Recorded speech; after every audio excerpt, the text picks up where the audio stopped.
हे अतिशय सुंदर अशा प्रकारचं स्तोत्र आहे।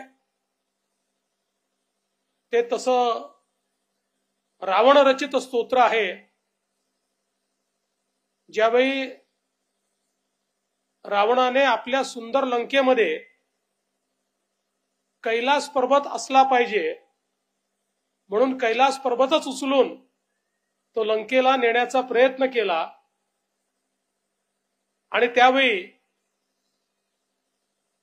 शिवजींनी केवळ आपल्या पायाच्या अंगठ्याने तो दाबला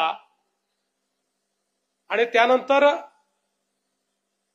रावणाचा जो काही अहंकार होता त्याचा भंग झाला आणि आपण अडचणीत आहोत हे समजल्यानंतर रावणाने शिवस्तुती चालू केली। ती शिवस्तुती म्हणजे हे शिवतांडव स्तोत्र आहे, ज्यामध्ये शंकराच्या शिवशंभोंच्या विविध रूपाचं,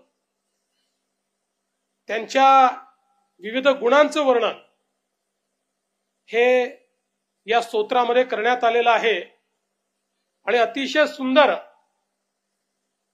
अशा प्रकारचा त्याचं उच्चारण असल्यामुळे या स्तोत्राच्या उच्चारणातनं आपलं उच्चारण देखील चांगलं होतं आणि मनाला एक चांगली शांती देखील मिळते। आणि अर्थातच रावण रचित असल्यामुळे त्याच्यामध्ये एक आक्रमकता देखील आपल्याला पाहायला मिळते। महादेवाची स्तुती जटाटवी गलत जल प्रवाह पावितस्थले गलेवलंब्य लंबितां भुजंग तुंग मालिकां डमड्डमड्डमड्डमं निनादवड्डमर्वयं चकार चंड तांडवम तनोतुनो शिवा शिवम। अशा प्रकारची एक जी स्तुती या ठिकाणी केलेली आहे, मला असं वाटतं त्यामुळेच ते म्हणत असताना एक अंगामध्ये स्फुरण देखील आपल्याला या निमित्ताने येतं।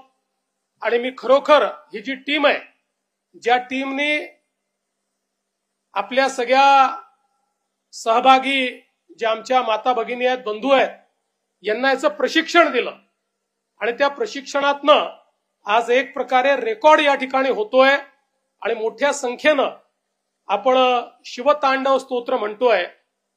मी त्याबद्दल आपले खूप खूप आभार मानतो, आपलं अभिनंदन करतो।